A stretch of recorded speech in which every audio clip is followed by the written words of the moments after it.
As the world emerges from the shadows of a pandemic, we're all wondering what's next. Has our experience in lockdown altered the future we expected, or has it simply accelerated ongoing change? What's in store for us over the next few years?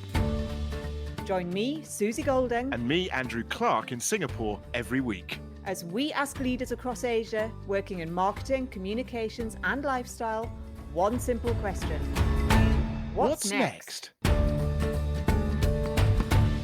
We're back. We're back after what feels like a very long time. We'd like to say that we're sorry, but are we sorry, Andrew?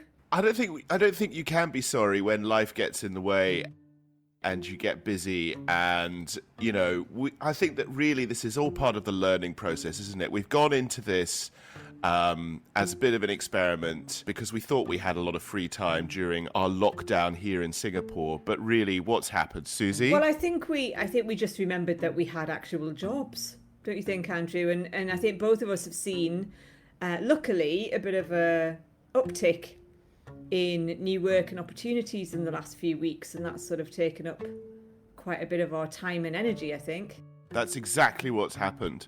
I got really busy, you got really busy, and we ended up not having the time to even record a new episode. But what we've done now is to record a bunch of new episodes. And this is all part of the learning when you're making a podcast, isn't it? Absolutely. But I think you're right. I think we've got some doozies lined up, haven't we, to put out over the next few weeks. Some doozies. Where did that come from? Where did that word come from? Don't know. So who have we got first in our next few episodes then, Andrew? Well, today, Suzy, we have Jim James. And Jim James is a dear old friend of mine. We've known each other for nigh on probably about 20 years now. And he runs a global PR firm from a shed in his back garden. From a shed? That's right. Oh, that sounds intriguing. Look forward to hearing more about that. I think we should just get into it. Let's do it. I'm sorry, it says a bad network, but I've got full signal. Let's have a look. According to Yeah, mine. it says bad network, but you seem to be okay. Suzy says very bad network. Oh, does it? Oh, it's always crap in this house, honestly. If only we could get paid for doing this. Imagine that. I've got a coffee. Excellent. The kids have got play dates. The play dates have just arrived. So I understand that you're in your shed. Well, I prefer to call it the TARDIS, really, for those of us that remember Doctor Who, the time and relative dimension in space. There's a lot that goes into this small, compact and bijou eco building out here. Yeah, but it's also the shed. And the shed is in your garden at your house in Somerset. Yes, correct. We're just outside here with the trees and the guinea pig and the dog. Before we go any further, it's probably better for us to find out a little bit about who you are and what you do. So I've been an entrepreneur since I was 27 and got on a plane and went to Singapore to start the PR firm East West. And then in 2006, I went to Beijing to start the agency. And while I was there, bought a Morgan sports car, imported it, and cut a long story short, became the importer for Morgan sports cars, where you and I crossed paths, originally Singapore, on an aeroplane actually going, I think, to Philippines, back around 1998. And then in China, you and I crossed paths again because I started the British Business Awards in 2008, so I guess a decade later. And worked as the vice chair of the Chamber of Commerce, kept the East West Public Relations Agency going, and then met my wife, and we have two beautiful daughters who we brought back to England in 2019. So you've obviously done a huge amount of different things over the years, and now you're back in the UK, and obviously you would have been back for a while when COVID happened. How have you been spending your time during that period? I mean, just for the benefit of our listeners who can't see where you are, as you mentioned, you're in your Eco Lodge, aka shed, which is also TARDIS. A little bit like a pandemic prepper sort of bunker.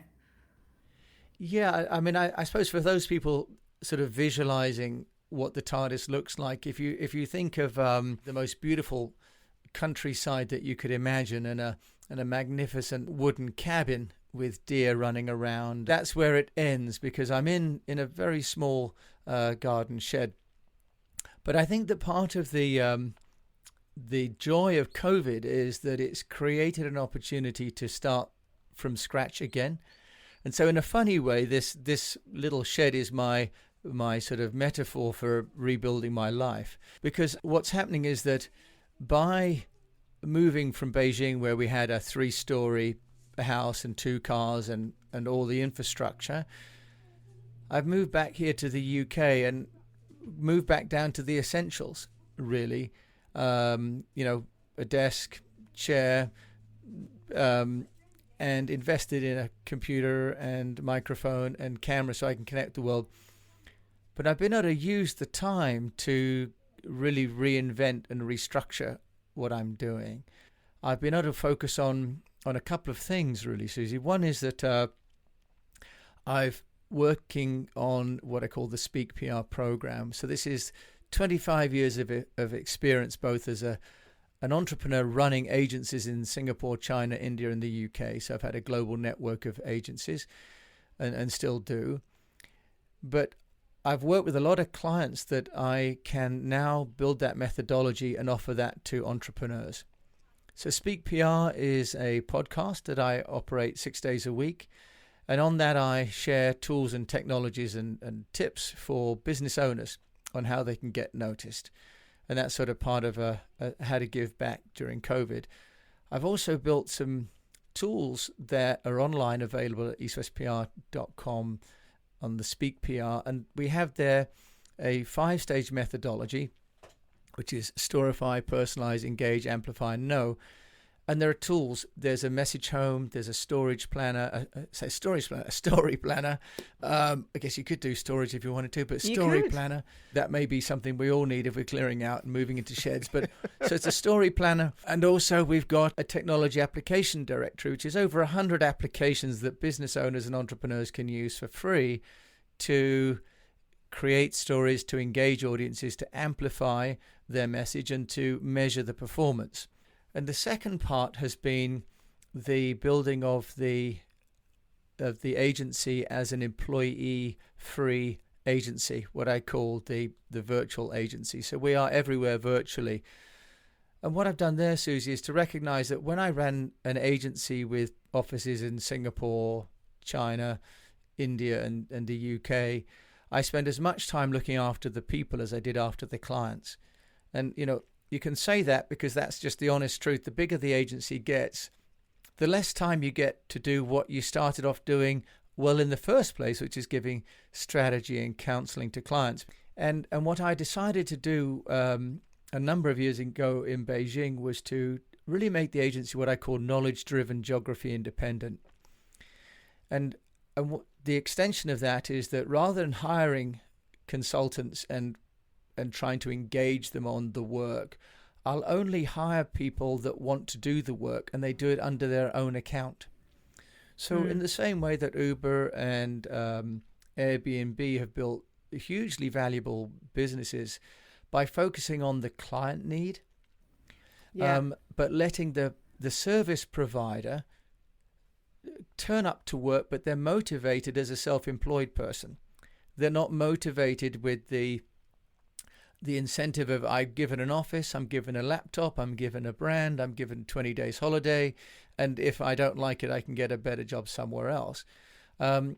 More like a movie production, we work with the client on the work, on the strategy that needs to be done and the need, and we provide the legal infrastructure and the business platform using Zoho for knowledge management. But then we bring together specialists, the best of whoever it needs to be. So instead of now trying to hire and recruit and do all those things with an LLC, we've changed the model. We've just found people that are really good and said, here's the client need, here's the simple financial agreement, and let's make it a deliverables-based agreement. It's very interesting, Jim, you talking about this new model of agency, because I mean, we all work on the agency side, and this COVID experience is showing that is the model of the future. particularly big agency models, they're broken and have been broken for a long time. And I think this notion of bringing together teams of specialists to work for a client is definitely the way that things are going. I see it in my own agency network, and clearly what you were doing was way ahead of your time, really. Then, it's taking the other agencies to actually see the light. There's two things that I hear you are as an agency now. The first thing you are is lean, because it's basically you and your shed. Yeah, it doesn't get much leaner than that, really, right? Exactly. With a small, as you say, like almost like no employee team around the world. And the other thing that it sounds like you are as well, which is really important at this time during COVID, is nimble, where you're able to change quickly and adapt to the needs of your clients or a landscape changing around you. Sandra, I just think that what's happening is that technology is kind of creeping into everything we do, whether it's going for a run and having how many steps you wanted to accomplish on that run, to your delivery from food. And as companies, we're having to get much better at delivering to objectives that our clients give us. So I think the clients are becoming much more results-based, and the payments are becoming much more results-based as a result. We're all now trying to find seams, if you like, in the bedrock, which are going to be wealthy for us. So core competence at East West PR is this idea of international communications for business-to-business clients. What it means is that we're all going to do more with less. And I think that if we do that, then we will liberate time, because we'll stop doing things that we were doing before that weren't productive, right? We'll start to focus. Because I'm not managing 30 people, I'm managing just as much revenue, by the way, as I did with 30 people, but I'm not managing the people. So I'm liberating lots of time to spend more time, for example, with my children and getting healthy. I think if we do it right, it means that we can make less impact on the planet. We can be less wasteful. But we can also create surpluses of time and energy that's fundamentally a positive output, not a negative one. Absolutely, I agree. We've covered so much ground, Jim, so many interesting, thought-provoking things for Andrew and I and our listeners to ruminate over. So thank you very much for that. It acts almost like a survival guide to this brave new world that we're experiencing. But let's move to something a little bit more lighthearted. Jim, what are you reading and what are you listening to and what are you watching? Okay, so listening to, I have to say I subscribe to the Apple Music, and I love that because it's got the "you might like this." So it's coming up with I'm cooking mac and cheese to tunes like Spandau Ballet. Visage from Ultravox. Oh, amazing. You're talking my language now, Jim. Talking my language. Yeah, and the Buggles, just came up. The Buggles. Video Killed the Radio. So yeah. I am completely going back in time. What's cool is that my children listen to some of these songs that have been remixed. They're going, that's a nice tune. I'm going, I used to listen to that. So listening wise, I have to say I'm using Apple Music to do sort of a medley across some of the best decades of the 70s and 80s and 90s. Were you a new romantic? Yeah, but I didn't do the Flock of Seagulls hair. I didn't do that. I have to say that for reading, I'm a little bit dull because I can only manage about 3 pages at night before I fall asleep. So I'm not a great reader in the evenings, but I'm reading a book by Park Howell called Brand Bewitchery, and it's the business of story. And he was a guest on the Speak PR podcast. That's right. I heard that. He was fascinating. Very cool, right? So Park Howell and the Brand Bewitchery book, I'm reading that because it's a wonderful blend of, how stories are made in Hollywood and how we can build a narrative ourselves. So I have to confess, with time so limited, I tend to, sort of read things that I think would be useful and interesting as well. This is going to sound really dull, but the only thing I'm watching is the clock. I mean, Oh dear. I know isn't that terrible? It's not because I bill clients by the hour. It's just that I don't find really anything on TV adding any value, to be honest. If I've got the spare time, I'd love to have a workout, take the dog for a walk, you know, hang out with the girls. Yeah, so I really don't spend time. That's terrible, isn't it? But yeah, you can lose an hour, right? And at the end, you just think, what was the value in that? You know. So yeah, so Yes. I know it's terrible. I don't mean to insult anyone that's watching programs, but yeah, no, I can't even think of a thing. I mean, we've watched Hotel Transylvania. I mean, if we watch things together with the kids. I've watched all sorts of girls dancing movies, you know. But yeah, no, it's a horrible answer, this one. But I just haven't. I either watch with the girls just to be with them, or I just don't spend the time doing it. I know it's a terrible answer. Sorry. I think that's a great answer, because it's interesting. Most of the people that we've had on the podcast so far. Yeah, what do they say? The watch thing is really interesting, because it's an activity that's either really personal, or it's an activity that's shared in the way that you're talking about. Watching is shared. Watching stuff on telly or watching videos or whatever, or films, is something that's shared with your daughters, and you do it as a family. Yes. And people are a bit like that. It's either something that's shared, it's something that they watch with their, like the first podcast that we did with Kath. Kath was talking very much about, like, it was an activity that she shares with her husband. They were watching shows together. Yeah. And then other people, it's like it's a real personal, like almost guilty pleasure to watch. Like, right, really, interesting. Yeah. watch stuff. Like for me, like watching is something, I mean, it's a very personal thing for me. Like we watch stuff as a family, but like most of the shows that I watch, my wife wouldn't have an interest in at all. Me too. Yeah. And Andrew, can I just say that it's wonderful working with you, but having Suzy on is like having a Chanel model. It is like being on a sort of video call with a Chanel model with Suzy there, you know. Oh, I knew there was something I liked about you, Jim. You know, Suzy, Chanel KOL, you know, on the mic. You know, also with Andrew and Jim. That's like taking high fashion and going, let's just add a little bit of corporate speak to it.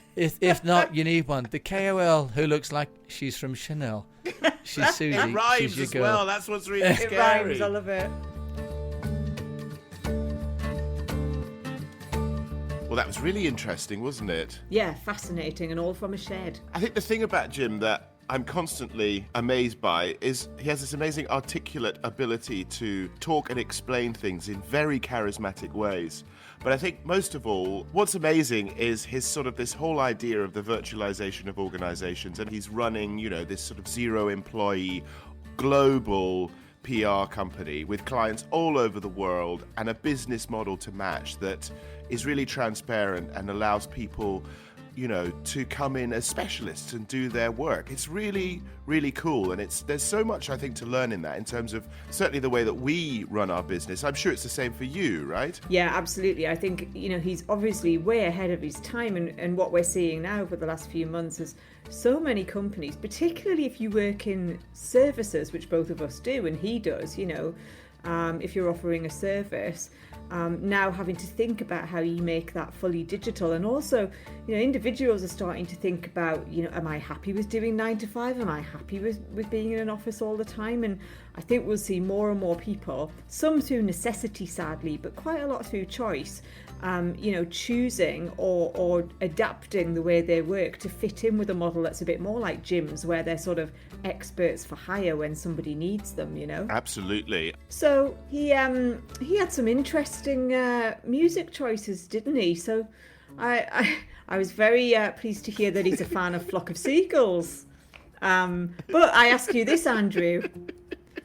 Jim is, I'm sure he won't mind us saying, he is a follically challenged man. He is. Can you imagine Jim with a, you know, 80s new romantic Flock of Seagulls haircut? You know, the thing is that if I hadn't seen his face and I was just to listen to him, which I'm positive actually our listener is in a situation of right now, has listened to this episode and hasn't seen his face, I'm sure our listener is thinking of a dashingly handsome man with a massive quiff. Oh, I do hope so. And maybe I've destroyed that illusion a little bit. So sorry, listeners, if I've messed with the image that you had of Jim James in your mind.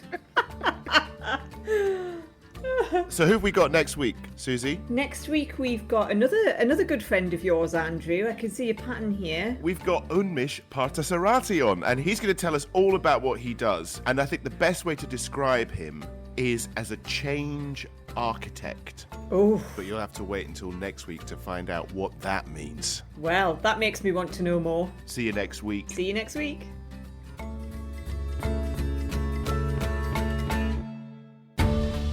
You've been listening to me, Andrew, And me, Suzy, and our lovely guest. on What's Next, the podcast which asks just that. If you enjoyed listening, like, subscribe, leave a review. And do recommend us to anyone else that you think would find our ramblings interesting. You can find this podcast on all the major channels where you find your podcasts. So join us next week when we'll be asking someone else, what's next?